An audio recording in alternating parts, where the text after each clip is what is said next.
Welcome back to our last module, Stepping into Financial Freedom. I hope that it's been an eye-opening journey for you, and I want to congratulate you on taking these steps that so many others aren't willing to do, investing in your future and getting beyond debt. Today, we're going to bring everything that we've learned together to build a unique plan for our own situation, to break free from our debt and achieve our financial goals.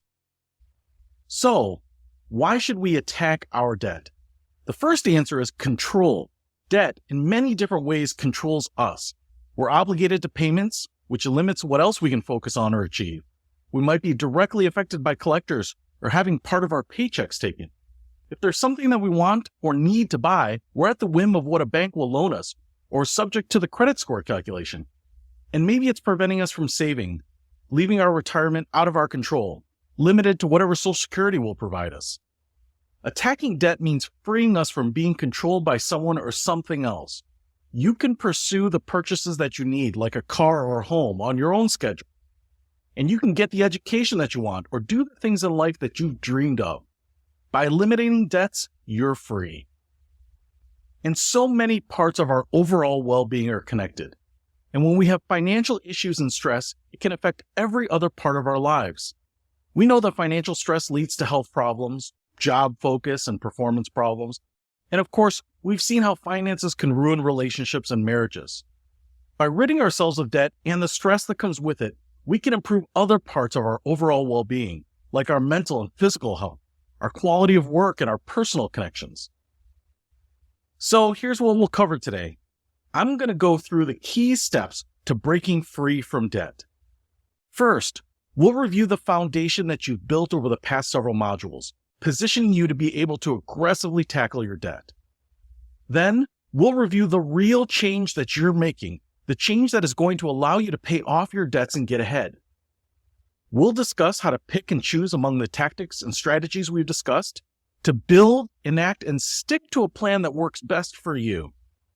We'll review our strategy to eradicate debt as quickly as possible.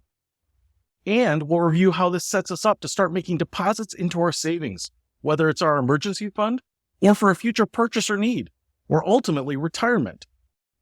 And we'll spend some time on opening up new perspectives.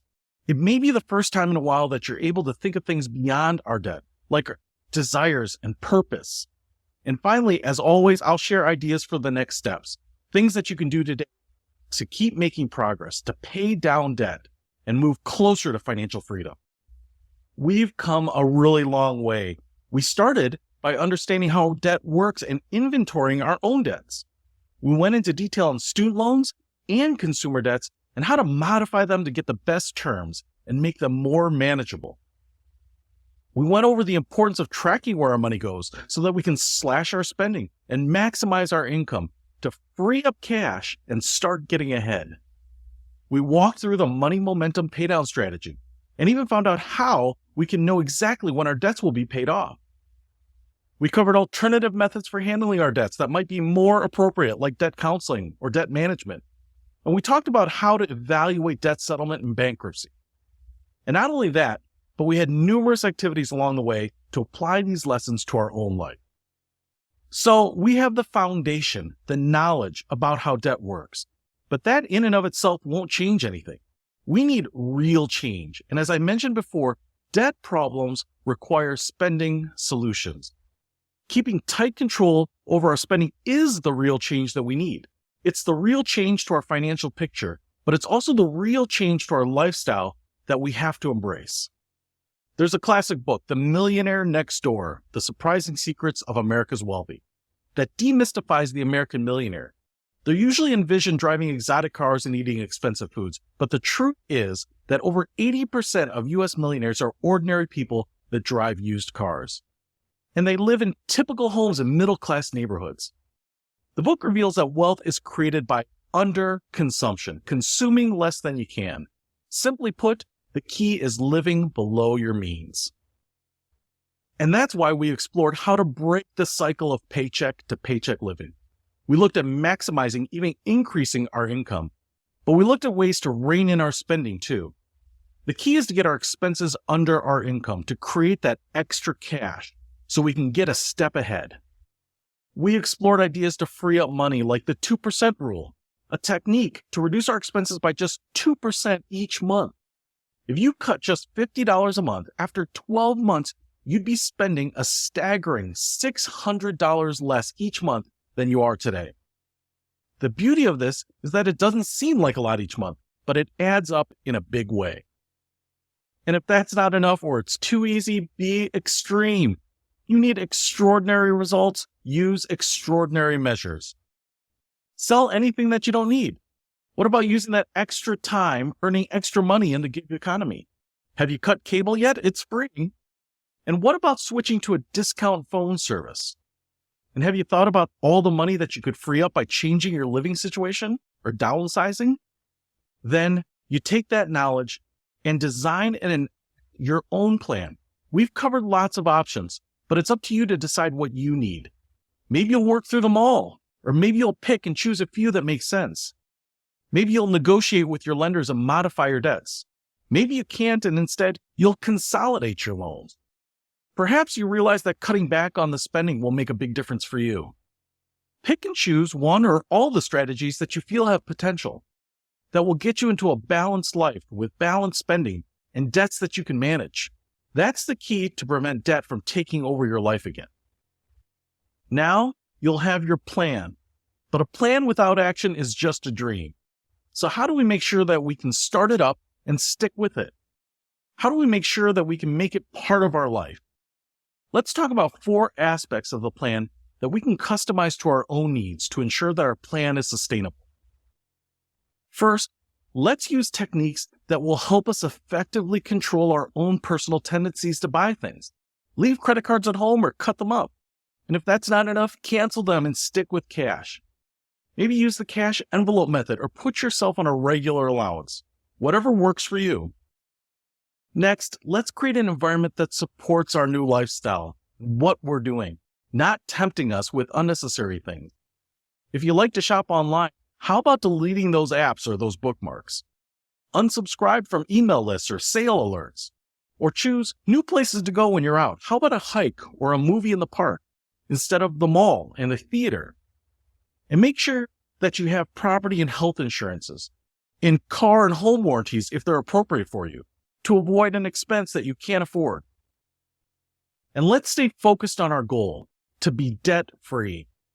Focusing on what's best for us is going to help us stop focusing on our neighbors or our friends or whatever other people are buying. The reality is that most people are burdened with lots of debt. So when you see their new car or big house, it often doesn't tell you the whole story. Stay focused on what's right for you, what you can and can't afford, and don't be afraid to turn down invitations with a simple, "That's not in my budget right now." Focusing on your needs right now is going to give you the opportunity to pursue your desires later. And lastly, track your money. Make your spending plan and stick to it. The numbers don't lie. You can make them work if you try hard enough, if you prioritize and sacrifice. You can shed the things that don't matter and find creative ways to retain the things that do. With a balanced spending plan, you'll be making your debt payments and then some. You'll be paying your bills, and you'll be building your emergency fund. Use it, review it monthly, and constantly look for new and creative adjustments. Every little bit helps and moves you down the path to freedom from debt. Once we have our plan in place, we'll start eradicating our debt. The money momentum paydown strategy will help us knock out some debts quickly. Then we'll gain momentum on the next ones until we're rid of them. Now, this doesn't mean you'll never have any debt, but it means that you'll be comfortable managing your debt, using it sparingly and not getting overwhelmed. And if you want to be completely debt-free, I support you 100%. You can't be held back or stressed out about debts if you don't have any. Next, we're going to get back in the habit of depositing money into our savings account. Even though we're focused on paying off as much debt as possible, we're going to start building a $1,000 emergency fund. The extra cash that we free up, above and beyond our required minimum payments, we're going to send half of it into our savings account and the other half towards our debt until we reach that $1,000 amount. Then we'll direct all of our extra cash towards our debt.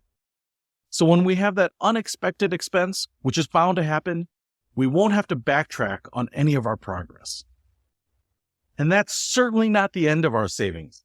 Once we have all of our debts paid off, we'll have all of that extra cash flow that we were using for our payments to help grow our $1,000 emergency fund, and we can catch up on our retirement savings and start thinking about the future. And looking towards the future is one of many new perspectives that will open up to us. Right now, and maybe throughout this process, you might be singularly focused on debt. But as you make progress on your debts and the debts become smaller, you're going to start seeing life after debt. You're going to start seeing the possibilities come into focus that debt keeps you from. Things like time and experiences with friends or family, travel, being able to help other people, school and personal development, maybe a purchase like a car or a home, and ultimately going into retirement with confidence. The possibilities are endless. So picking a goal that's important to you, that embodies your values, is going to inspire and motivate you. It'll keep you moving forward even when you're done with your debt. So picking a goal that means something to you is going to spark genuine excitement and fulfillment. One way to do this is to pick the values that describe you best, and then brainstorm goals that deliver on them. Maybe you picked values like travel and entertainment and excitement.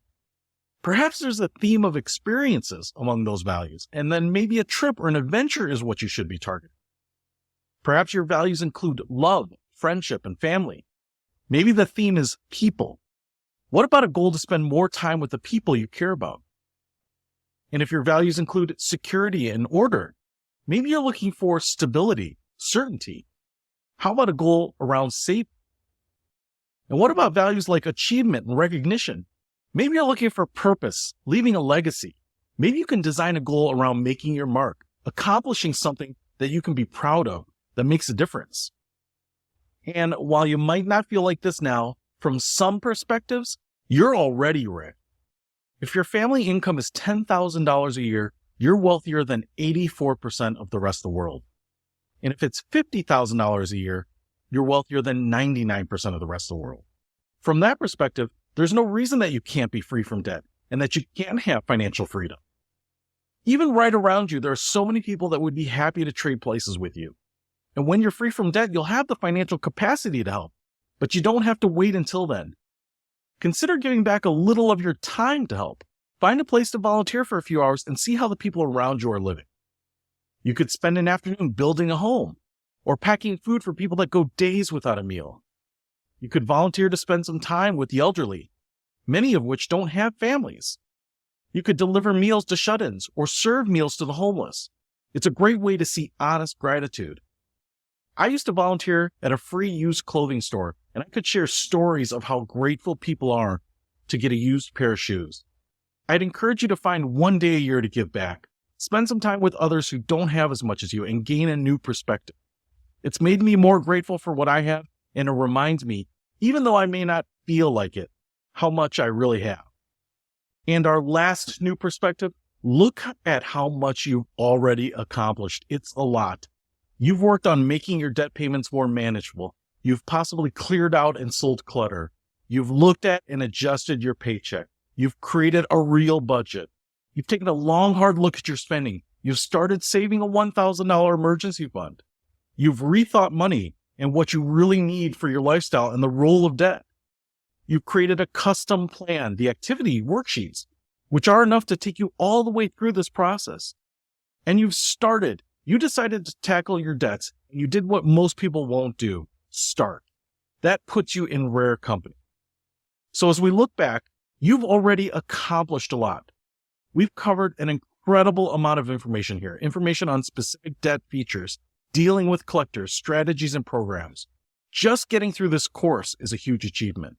So what's next? How do you take the next step and keep moving forward towards financial freedom? As I mentioned, we spent the last 5 sessions loading you up with lots of information and getting you chock full of knowledge. And that's a huge piece of moving forward. But taking action and creating habits, making it a part of our lives and enacting it is what will create true financial well-being. After everything that we've learned and explored, breaking free from debt for good comes down to simply doing 2 things. Enact your plan and stick to it. That's it. Take the pieces that are right for you, make your own plan, and run with it. and then keep going with it. It's not a sprint, it's a marathon. It'll be tough at times when you're not seeing the progress that you want, or you see your friends buying new things, but use the tools and techniques that will help you stick to your plan, like effective spending controls and creating an environment where you can avoid temptations and interruption. Focus on being debt-free and let that drive everything else. And most importantly, have your spending plan. Know what you can spend and where you can spend it. Remember, this whole process can be boiled down to just two things: enact your plan and stick to it. And as always, I have a worksheet for you to summarize exactly this. The first section has some of the topics that might be part of your plan. What have you accomplished or finished already? What are you going to still pursue? Go after the items on this checklist that you think are helpful, and use the ideas or create your own in effective techniques, supportive environment, focused mindset, and spending plan. Use them to adapt to a lifestyle that encourages you and creates a path to success. And no matter where you are now, no matter how much debt you have, people at all debt and income levels have broken free from debt. Like Francis, $12,000 in debt and making just $8.30 an hour. He did it. Francis writes, "Since getting out of debt, I've built up a $6,000 balance in my 401k, which is offered through my current job as a machine operator. I've even begun funneling some extra cash into a regular brokerage account too." And Delane, who we met earlier in the course, saddled with $45,000 in debt and earning $30,000 a year. She did it too. Delane says, "By April 2015, I was officially debt-free. I'd even saved up enough for a European vacation. I also recently topped off my emergency fund to 6 months of living expenses." And finally, I really wanted to share this recent success story from Heron and Elijah. From $162,000 in debt to debt-free. Here are their words. "We started this journey because we realized if we sacrificed for a short period of time, we would never have to sacrifice again. Most importantly, we embarked on this journey because we realized that we could place ourselves in a position to be a blessing to our family that have sacrificed so much for us. Throwing thousands of dollars a month at debt, declining invites from friends and family, driving a mediocre car, and some of the other sacrifices we had to make took a bit of getting used to. However, it was worth every sacrifice to watch what was once a dream of being debt-free become a reality. The second factor that was important for achieving this goal was the power of us. We embarked on this journey while we were still engaged, with the clear understanding that there was no your loan versus my loan. It was our debt. When two people come together with a common goal, there is no limit to what they can achieve." I couldn't agree more. Sacrificing for a short period of time, declining invitations, to be in a position to help others, and leveraging the power of teamwork, it is possible. People have done it. And if they can do it, then you can absolutely do it too. You may be in a place where all you see is debt, maybe feel it as a weight that's holding you down. But you can break free of it one step at a time. Take one step away from the consumer society and a step away from debt. Take a step towards savings and security, towards your goals and ultimately stepping into financial freedom. And as you might see, success is not a big step in the future. Success is a small step taken right now. Maybe it's calling your credit card company, or maybe starting a budget. What will be your small step today?